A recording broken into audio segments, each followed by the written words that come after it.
Back in 2017, General Motors sold 4 million vehicles in China and pulled in $2 billion annually from the Chinese market. 80% of Buick's global sales came from China, 5 times more than its US home market. That year, executives in Detroit repeatedly thanked the Chinese market for its massive contributions during earnings calls. Fast forward to 2025, and the picture has completely flipped. Ford plummeted from its 2016 peak of 1.27 million units to just 442,000 in 2024, a drop of over 65%. General Motors crashed from 4 million units to 1.8 million, down 55%. In the first 4 months of this year, Ford's average monthly sales in China barely reached 9,727 units. That's less than what BYD sells in a single day. Meanwhile, Chinese automakers are rewriting the global automotive landscape. BYD sold over 4.27 million vehicles in 2024, climbing to 6th place globally. Geely moved 3.3365 million units, landing in 9th. Just 5 years ago, these companies were barely noticed on the world stage. These are two completely opposite trajectories. GM executives hold meetings in Detroit headquarters, discussing product plans 3 years out. BYD engineers pull all-nighters, tweaking next month's vehicle configurations based on user feedback. One plans by the year, the other iterates by the month. When the speed gap reaches this level, the outcome becomes inevitable.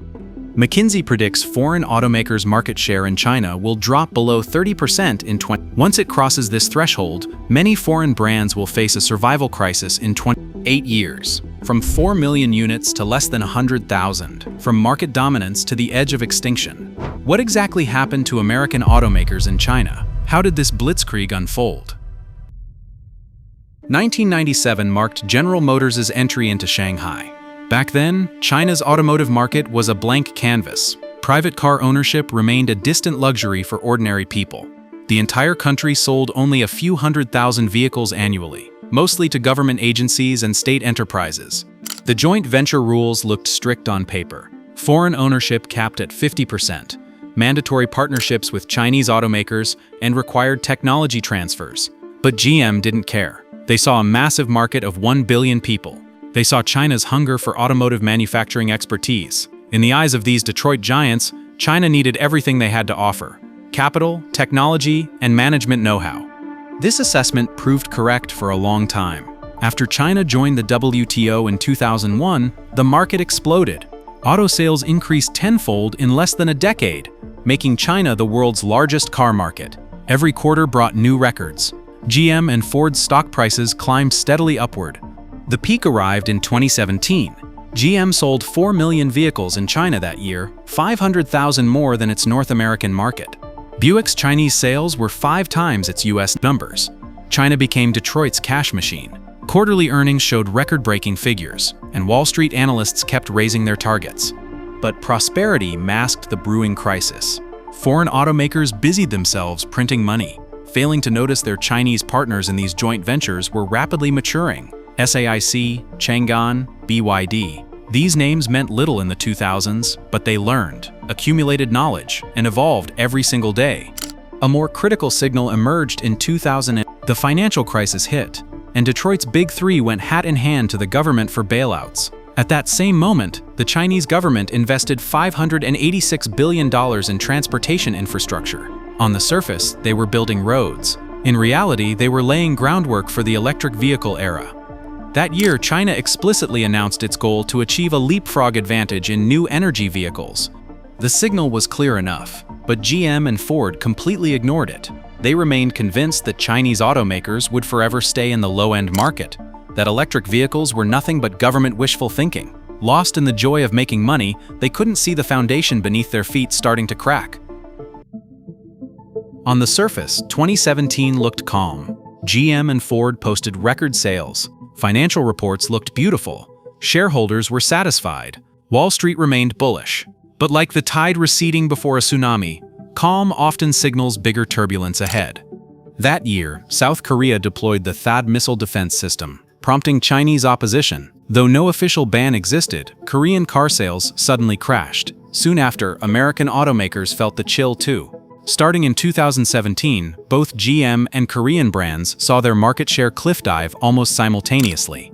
This was a signal. The grace period had ended. Simultaneously, China gradually lifted joint venture restrictions, allowing foreign companies to establish wholly owned subsidiaries. Many thought this was good news. Actually, it was the Chinese government saying their automakers were strong enough and didn't need protection anymore. Like parents letting go of a bicycle seat, the child had learned to ride alone. But the truly lethal development was the acceleration of electrification. The Chinese government poured roughly $27 billion into new energy vehicle subsidies. BYD alone received $3.6 billion between 2018 and 2020. This wasn't simple cash burning. It was building a complete industrial chain, from lithium extraction in Qinghai salt lakes to battery factories in Jiangxi, from dense charging networks to autonomous driving systems. An entirely new ecosystem was rapidly taking shape. What were GM and Ford doing? They kept optimizing combustion engine thermal efficiency. They kept fighting over SUV market share. They kept holding meetings about whether to increase electric vehicle investment. In 2017, new energy vehicles made up less than 3% of the Chinese market, reinforcing their belief that electric vehicles were a niche product, that consumers would ultimately choose traditional cars. This judgment became their biggest strategic mistake. They didn't see that 3% was growing exponentially. Just like when the first iPhone launched in 2007, Nokia thought it was a toy. 2 years later, smartphones began changing the world. 2017 held another telling detail. China began building highway charging networks on a massive scale. Beijing to Shanghai became fully navigable by electric vehicle. Meanwhile, in America, charging stations remained sparse and scattered. Cross-state electric vehicle travel was nearly impossible. The infrastructure gap foreshadowed the market divide to come. When 2018 arrived, GM and Ford were still basking in their 4 million and 1.27 million unit records. They didn't know those numbers represented their peak. What came next would shock everyone. In early 2021, if you asked automotive industry analysts when new energy vehicles would capture half of China's market, most would have said at least 10 years. What happened over the next 3 years completely overturned every prediction. Between 2021 and 2024, new energy vehicle penetration skyrocketed from under 10 to over 50. In 2024, monthly new energy vehicle penetration first broke through 50%, officially making combustion engine vehicles the minority. This means every 2 Chinese car buyers, one chooses electric or plug-in hybrid. Meanwhile, over 80% of GM and Ford's product lines remained combustion engine vehicles. The first weapon in this blitzkrieg was cost control. In early 2023, Tesla triggered a price war in China, dropping the Model 3 by 40,000 yuan overnight. The entire industry plunged into battle. But this wasn't about who had more courage. It was about who controlled core technologies. Batteries account for 40% of an electric vehicle's cost. BYD manufactures its own batteries. KTL sits next door. GM and Ford source batteries from LG and SK, shipping them halfway around the world. The same battery costs Chinese automakers $500, but costs American automakers $800. Before the price war even started, the outcome was decided. The second weapon was product iteration speed. Chinese automakers complete major vehicle upgrades in 12 months. GM and Ford need 5 to 6 years. While Detroit design centers still debate next-generation vehicle aesthetics, BYD has already launched 3 new models, each targeting different market segments, each rapidly adjusted based on user feedback. This speed difference isn't something effort can overcome. It's a systemic difference. Chinese automakers treat cars like consumer electronics. Major updates yearly, minor improvements monthly. Car owners wake up to find their vehicle's operating system updated, voice assistants smarter, autonomous driving learned new skills. GM and Ford owners drive for 5 years, and their cars remain exactly as purchased.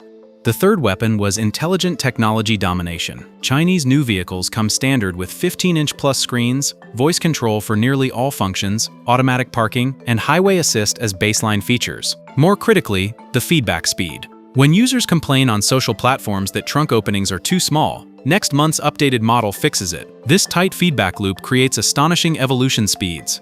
What about GM and Ford? They learn customer needs through market research firms. One report takes 3 months. By the time meetings happen, the market has already shifted. Their infotainment systems lag, controls confuse. Many car owners' first action after purchase is buying a phone mount, completely bypassing the factory system. The fourth weapon was supply chain advantage. China built a complete new energy vehicle industrial chain. Lithium mining in Qinghai, battery manufacturing in Jiangxi and Fujian, motor controllers in Jiangsu and Zhejiang, intelligent chips in Shanghai and Shenzhen. From raw materials to finished vehicles, average transport distance stays under 500 kilometers.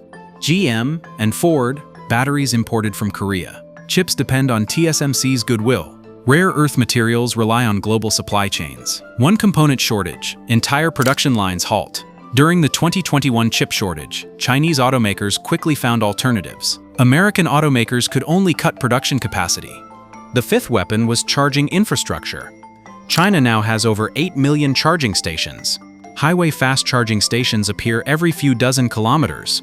City malls, office buildings, residential complexes, charging facilities everywhere. Building this network in America would take at least another decade.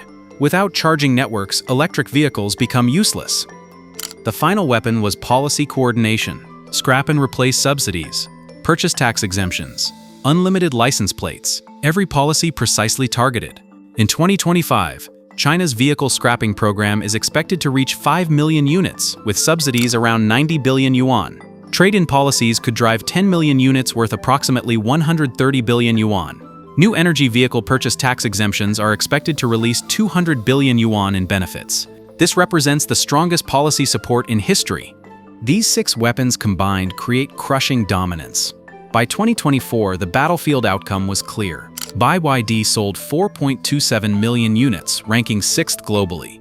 Geely sold 3.3365 million units, ranking 9th globally.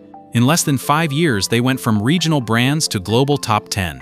GM dropped from 4 million units to 1.8 million, down 55%. Ford fell from 1.27 million to 442,000, down over 65%. This isn't one model failing. This is complete strategic collapse.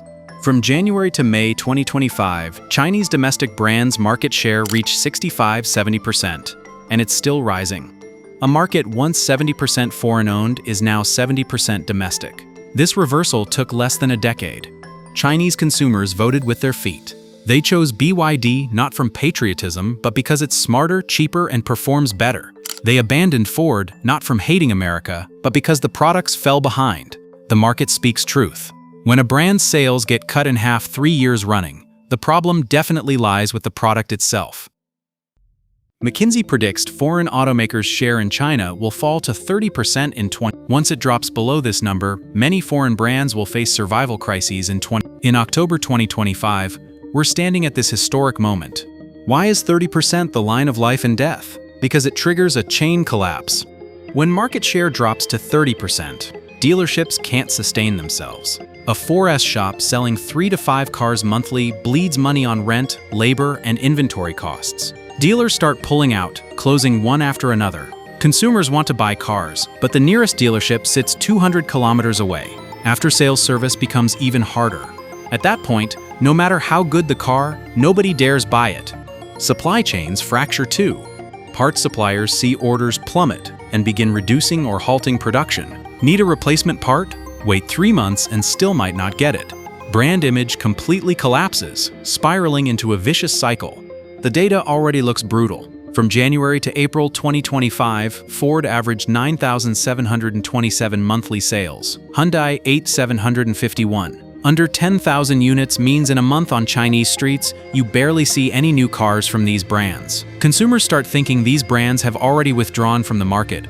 From January to May 2025, domestic brand share reached 65–70%. The remaining 30–35% must be divided among all foreign brands: German, Japanese, American, and Korean. Everyone's squeezed into an increasingly narrow space, making competition even more brutal. GM and Ford are fighting back. GM launched the Ultium electric platform, investing billions in R&D. Ford increased electric vehicle investment in China, promising multiple pure electric models. But the problem is, they're already too far behind.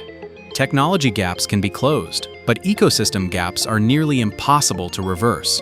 China has 8 million charging stations, highway fast charging stations every few dozen kilometers.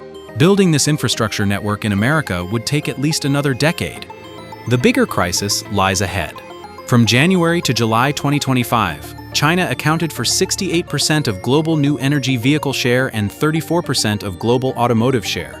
Chinese automakers aren't just rising domestically, they're expanding globally. BYD is building factories in Brazil, Thailand, and Hungary. Geely acquired Volvo and Lotus. They're using the same playbook foreign automakers used entering China to now conquer global markets.